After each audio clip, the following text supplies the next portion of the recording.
డబ్బు, అనారోగ్యం, ఉద్యోగం, వ్యాపారం, అప్పులతో బాధపడుతున్నారా? మీకోసమే లాంచ్ యువర్ ఫ్యూచర్ ప్రోగ్రామ్. నమస్తే అమ్మా. నమస్తే అమ్మా జయలక్ష్మి. అమ్మా అమ్మా ఆదివారం రోజున మాంసాహారం తినకూడదు అని అంటారు. అవునమ్మా. కానీ ఆదివారం రోజే నాన్ వెజ్ తినేవారంతా కూడా ఆదివారాన్ని ఎంచుకుంటాం. తర్వాత ఆ రోజుకు సంబంధించి కొన్ని నియమాలు ఉన్నాయని కూడా నేను విన్నానమ్మా. అవునమ్మా. రిలాక్స్ అయ్యేది ఆ రోజే. అవును. అసలు ఆదివారంకున్న విశిష్టత ఏంటమ్మా? ఆది అంటే అర్థం ఏంటమ్మా? మొదలు. వారానికి మొదలు. మొదటిది ఆదివారం ఎందుకు మొదలు పెట్టుకున్నాం? సోమవారం మొదలు పెట్టుకోవచ్చు కదా. కదా. ఆదివారానికి ఉన్న మరో పేరు ఏమిటంటే భానువారం. భానువారం అంటే సూర్యుడికి సంబంధించింది. గ్రహాలన్నింటిలోనూ మొట్టమొదటి వాడు, గ్రహాలకి రాజు అయినటువంటి వాడు. అసలు చెప్పాలంటే మిగిలిన గ్రహాలన్నీ ఆయన మీద ఆధారపడే నడుస్తూ ఉంటాయి గనక అటువంటి సూర్యుడితో మొదలు పెట్టడం శాస్త్రీయమైన పద్ధతి. అంతే కదా. మరి ఏదైనా లెక్క మొదలు పెట్టుకుని లేకపోతే ఒక పట్టీ రాయడం మొదలు పెడితే ముందర మొదటి నుంచి చెప్పుకుంటూ వస్తా. ప్రధానులు ఎవరు, ముఖ్యులు ఎవరు, అలాగే ప్రథమ గణ్యులు అంటాం కదా, మొదట లెక్క అలా వస్తే సూర్యుడు. సూర్యుడు ఎందుకు ఇవాళ సూర్యుడు అని చెప్పుకుంటున్నాము అంటే మనకి వారాలు ఎట్లా ఏర్పడ్డాయో అని చూస్తే ప్రపంచం యావత్తు కూడా ఇదే లెక్కలో ఉన్నాయి. వాళ్ళు కూడా ఏమంటారు, ఆంగ్లంలో సన్ డే అంటారు. మనం సోమవారం అన్నాం. సోమ అంటే చంద్రుడు, సోముడు అంటే చంద్రుడు. వాళ్ళు మూన్ డే, మండే. అలాగే కదా. ఇంకా మళ్ళీ చివరికి వచ్చినట్టయితే మళ్ళీ అన్నీ అలాగే వచ్చి ఆఖరి వారం ఏమిటి? సాటర్డే అంటే సాటర్న్ డే. ఎన్ సైలెంట్ అయింది.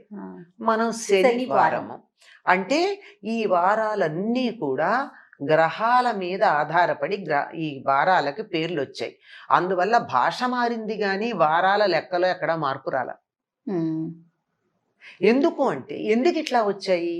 అందరూ ఒకటే పెట్టారంటే ఏదో అంతరిక్షంలో ఉండే శాశ్వత సత్యం ఏదో ఉండుంటుంది కదా.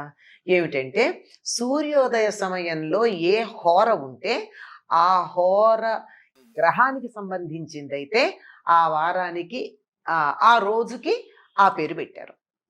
సూర్యోదయ సమయంలో సూర్య హోర ఉంటుంది గనక ఆనాడు మొదటి 7 రోజులు అనుకుంటే 7లో మొదటి రోజు సూర్యుడికి సంబంధించిన వారం భానువారం.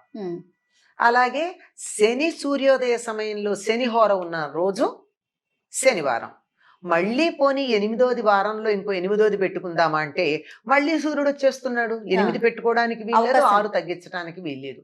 ప్రకృతిలో జరుగుతున్నటువంటిది, ఖగోళంలో జరుగుతున్నటువంటి సత్యాన్ని తీసుకుని పెట్టిందే తప్ప ఎవరు తయారు చేసింది కాదు. పేర్లు మాత్రమే మనం పెట్టుకున్నాం, జరిగేది ఒకటే. అంటే ఇప్పుడు అర్థమైంది కదా, ఆదివారానికి అధిపతి ఎవరు? సూర్యుడు. ఆరోగ్యం భాస్కరాదిచ్చేత్ అన్నారు. ఆరోగ్యం కావాలంటే ఎవరిని ప్రార్థించాలి? సూర్యుడినే ప్రార్థించాలి.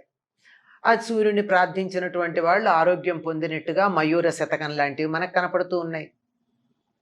రాముడు ఆదిత్యుడిని ప్రార్థించి ఆదిత్య హృదయం అనేటటువంటిది అగస్త్యుల వారి నుండి రాముడు గ్రహించినటువంటిది ఉంది. సాంబుడు కృష్ణుడి యొక్క కుమారుడు ఒక పొరపాటు చేసినందువల్ల కుష్ఠవ్యాధి వస్తే అతడికి పోవడానికి కూడా ఈ సూర్యోపాసనే చేశాడు. మయూరుడు అనేటటువంటి ఒకనొక కవి, ఆయనకు కూడా ఇలాంటి కుష్ఠవ్యాధి వస్తే సూర్యుడిని ఆరాధిస్తూ ఒక శతకం చెప్పాడు.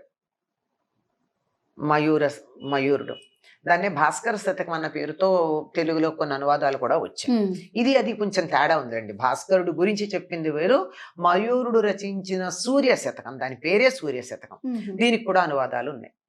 అది నిజంగా ఇప్పటికి కూడా చాలా మంది తమకు ఏదన్నా అనారోగ్యం గనక ఉన్నట్టయితే ఈ మయూరుడి సూర్య శతకం చదువుతారు సంస్కృతంలో.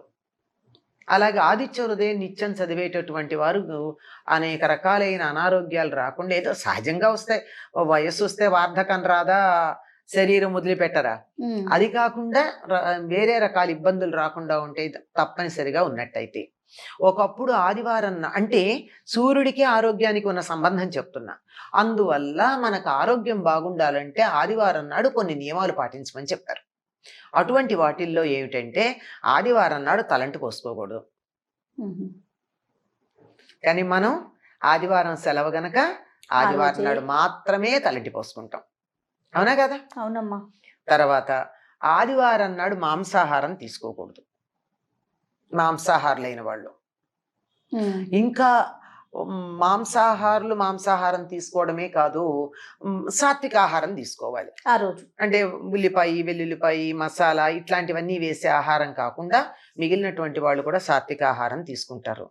ఇంకా కొంతమంది 100 ఏళ్ళు 120 ఏళ్ళు బతికిన వాళ్ళు పాటించిన ఒక నియమం చెప్తే మీరు ఆశ్చర్యపోతారు. ఆదివారం నాడు వారు ఉపవాసం ఉంటారు. అసలు ఆహారం తీసుకోరు, నీరే తీసుకుంటారు. అలాగే ఆదివారం నాడు ఒక కొబ్బరికాయ తిని ఉండేవాళ్ళు ఉన్నారు. అంటే కొబ్బరికాయ కొట్టి ఆ నీళ్లు తాగి అందులో ఉన్నటువంటి కొబ్బరి మాత్రమే తిని అంతే. కొబ్బరి పరిపూర్ణమైనటువంటి ఆహారం. నీళ్లు కొబ్బరి కలిపితే, ఎండిపోయింది కాదు, ఎండు కొబ్బరి కాదు. కనుక ఆరోగ్యం కావాలనుకునేటటువంటి వాళ్ళు ఆదివార నియమాలు చాలా పాటిస్తారు. ఆదివారాలకు సంబంధించి పెళ్ళవంగానే ఆడపిల్ల చేత పూర్వకాలం ఆదివారాల నోము కూడా మొదలుపెట్టించేవారు. ఆ రోజు వాళ్ళు ఏమి తినకుండా ఉండడం, తింటే కూడా పాలన్నమే తినడం, ఇలాంటి ఏ నియమన్నా బ్రహ్మచర్యం తప్పదు. ఇది ఆరోగ్యం కావాలనుకునేటటువంటి వాళ్ళు చేసేటటువంటి పనమ్మ. ఆరోగ్యానికి సూర్యుడికి సంబంధం ఉంది గనక ఆరోగ్యం కావాలనుకునేటటువంటి వాళ్ళు ఈ పని చేయాలి.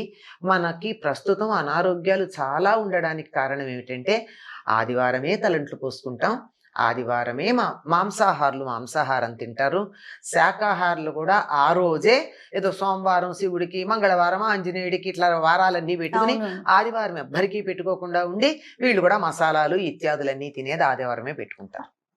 కాదమ్మా, అసలు నిద్ర కూడా లేటుగా లెగుస్తాం ఆదివారం. నిజానికి సూర్యుడి కనీసం ఆదివారం నాడన్నా సూర్యోదయ సమయానికి లేచి సూర్యుడికి నమస్కారం చేసుకుంటే ఆరోగ్యం ఎంత బాగుంటుంది. అందులో మాఘమాసం అయితే మరి ఇನ್ನು తప్పనిసరిగా.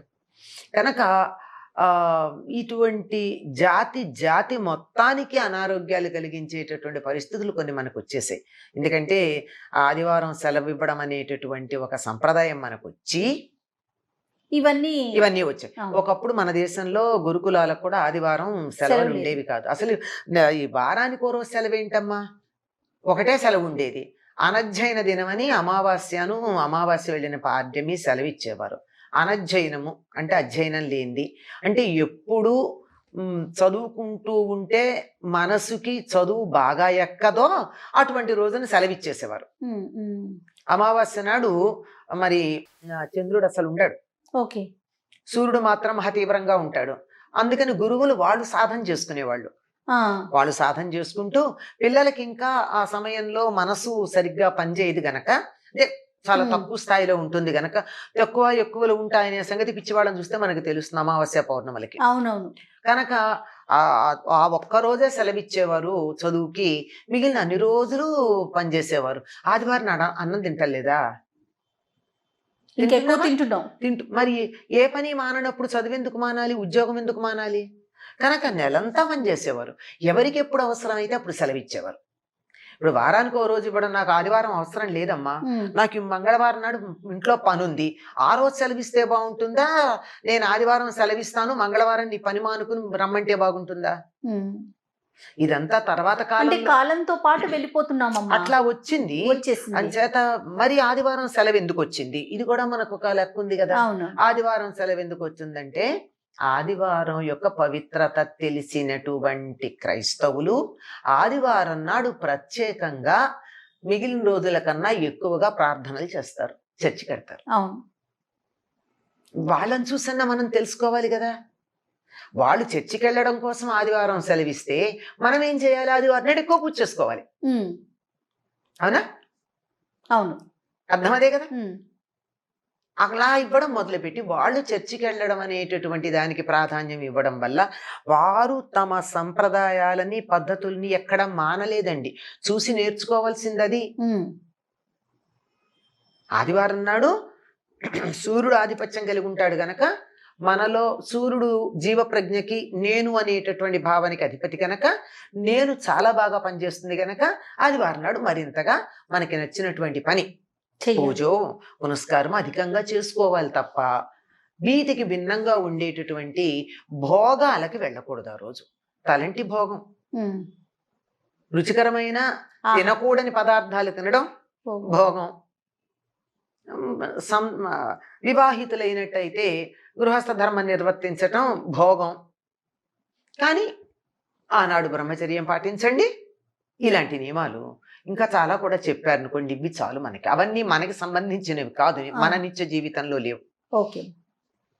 అందువల్ల మనకి ఆరోగ్యం ఉండాలి అని అనుకుంటే ఆదివారం నాడు కొన్ని నియమాలన్నా ఈ పాటించాలి. నియమాల్లో మనకు కష్టమే లేదు. అవును. తెచ్చిపెట్టుకున్నవి గనక వదిలేస్తే పాటించినట్టు అవుతుంది. ప్రత్యేకంగా ఇవాళ్లే మాంసాహారం వండుకు తినడం అనేది కాకుండా ఇంకో రోజు వండుకోండి. ఇవాళ బదులు తినేవాళ్ళు ఇవాళ మాంసాహారం తినకండి. తలంట్లు ఇంకో రోజు పోసుకోండి. అంతే కదా. అంతేనమ్మా. అదే. నమస్తే. నమస్తే అమ్మ.